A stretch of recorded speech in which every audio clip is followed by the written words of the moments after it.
Now, when you reduce the allocation of the basic input that goes into life, how does the government expect the country to grow, madam? How does the country expect the country to have food on the plate of a common man and then work to pay taxes, which again is the next big topic, madam?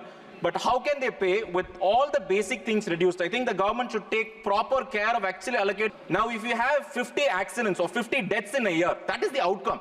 So what we are talking about it, please avoid the deaths. There's no use building a 4-lane highway so that people die faster. So what you're trying to do in NEET is actually push the inequality in the name of the process. So please open your eyes. There are people who are really suffering, and there's a lot of inequality in the system. Before it gets out of hand, please open your eyes and get a fair chance to each one. Sri Arun Nehru ji. When I was not provided the mic. When I was on my legs, I was not provided the mic.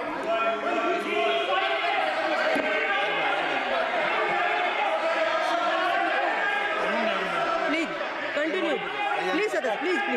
Please, Manini Sadas, please.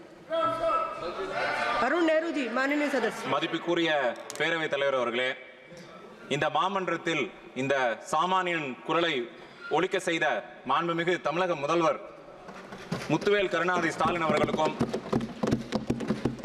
மாண்புமிகு உதயநிதி ஸ்டாலின் அவர்களுக்கும் மற்றும் பெரம்பலூர் நாடாளுமன்ற தொகுதியின் மக்களுக்கு என் நன்றியை தெரிவித்துக் கொள்கிறேன். அதிகாரத்தில் இருப்பவர்கள் கூட்டாக செயல்பட வேண்டும் என்று கூறிய இந்த தேச மக்களுக்கு என் முதல் நன்றியை தெரிவித்துக் கொள்கிறேன். Madam, I'd like to start with something that's very fundamental to the constitution of this country, madam. It says India, that is Bharat, is a union of states. But today, after 10 years, in fact in the 11th year, we are in the question of saying what is the state of the union. We still don't know what is the state of the union. So India, that is Bharat, is actually a union of states.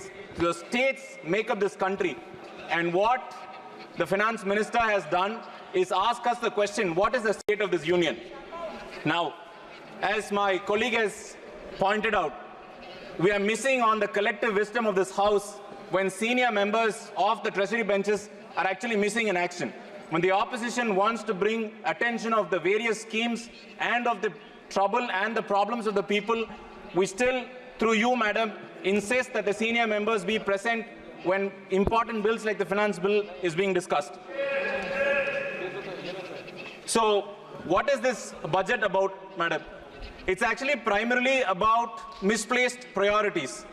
The state, with its resources, is not being provided enough support so that they can carry on the people's work.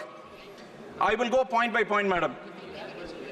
So, a lot has been talked about job creation, and the finance minister, honorable finance minister, has been forthcoming with providing training for youngsters.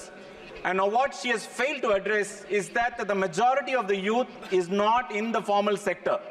The total EPFO paying customers is only 3.05, whereas the total workforce is above 45 crore people. So what is being spoken about in the budget is less than 5% of the actual workforce. And the amount of companies, the formal companies actually paying EPF is actually much lesser than that. So the actual impact of Madam Finance Minister's statement about providing training actually doesn't cause any impact at all for the youth who's actually looking forward to training.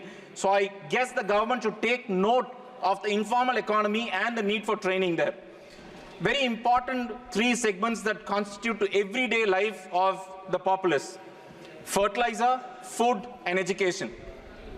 So based on last year's numbers, the total allocation on fertilizer has been reduced by 13.5%, and food minus 3.1%, and education minus 2.2%. So government has many reasons to reduce, madam, but what I fail to understand is this. These three are the basic for any life to be lived upon in this country, on this planet. Now, when you reduce the allocation of the basic input that goes into life, how does the government expect the country to grow, madam? How does the country expect the country to have food on the plate of a common man and then work to pay taxes, which again is the next big topic, madam? But how can they pay with all the basic things reduced? I think the government should take proper care of actually allocating resources. Now, the very important segment, education. Now, the finance minister is going on about, and the education minister and the HRD minister have been going on about the resource allocation, and then the NEET issue, and saying that the central government is actually taking care of the people. What I fail to understand is two important things. What the opposition is talking about is outcome, and what the treasury benches and the government is talking about is output. Now, let me go with an example, madam. So the central government says that they have brought about transparency and they've brought about equality in education, right? They might have talked only about the process. Yes, they have bought in the exam. Yes, they have gotten, QR codes to let students in. And yes, there are a lot of harassment issues before the student actually makes it to the exam. There's so many issues. That's the output. What we are talking about is the outcome. What does the outcome talk about? The outcome talks about a fair chance a common man in this country can get to make it to the medical exam and to serve the people of this country. They're not talking about outcome at all. They're only talking about output. The process is great. We're not talking about the process, but the process is unfair. So the point from the opposition benches is, don't try to justify an unfair system saying that it follows procedure. The procedure can be wrong, madam. Please listen to the opposition.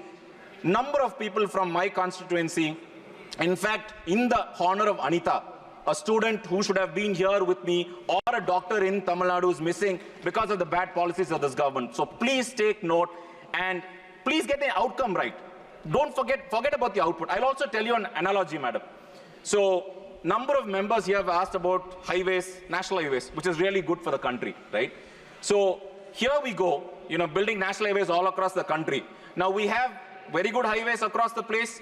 Now you have opened a new highway, right? That's the output. What's the outcome?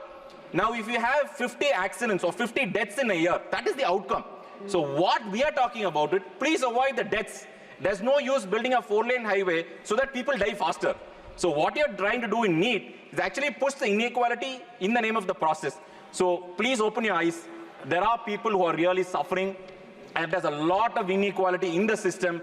Before it gets out of hand, please open your eyes and get a fair chance to each one of the individuals who are really needy. Now, there are a lot of talk about the middle class, right? A very important point for the treasury benches and the ruling party to note is this, that 3% of the vote of the middle class shifted from the BJP to the India Alliance. And you would know that the finance minister actually again misplaced a priority in actually addressing the middle class. What have you done to the middle class? The middle class earns its rents, the salaried people, hardworking people, put their resources in two very important things, madam, or three, right? You have gold, you have real estate, and you have stocks, right? And the government has been pushing, saying that we're going to increase the width and the depth of the market. And what they have done is basically taken away all possible deductions that every common man, before paying taxes, calculates very vigorously, right? What have you done? So Section 80D, which provides for deductions across for the salaried classes, actually remain flat. And as my colleague pointed out, based on inflation, it's actually minus now. By remaining flat, your deduction is actually reduced, but you're actually paying more taxes. So the middle class is actually being punished for being honest. So I think the misplaced priority on taxation must actually be addressed by the treasury benches. Now, one of the things that I'm really puzzled about is when the Honorable Finance Minister talks about cess. And not all of the members would know, but I would want everyone to be educated on cess.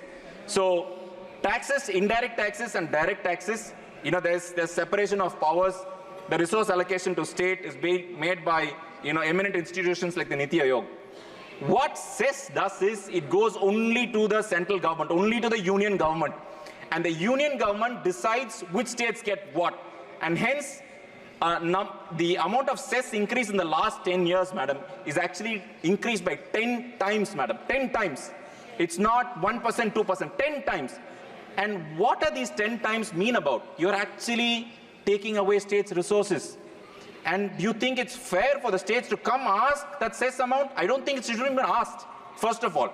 So the government should take note that you're providing a direct taxation, indirect taxation, and something else totally different, madam. Madam, I'm also talking for the Honorable Finance Minister, madam, because her maternal side is from my constituency, madam. So I'm actually talking for her also. So I need the 2 extra minutes to get to her. I hope she was here. Now, important things about the state, what they have done to the state. And what this budget has done is basically kill the golden goose. Tamil Nadu, with its impressive manufacturing strength, a large tax base, and a honest, hard-working people are being shortchanged in this budget, madam.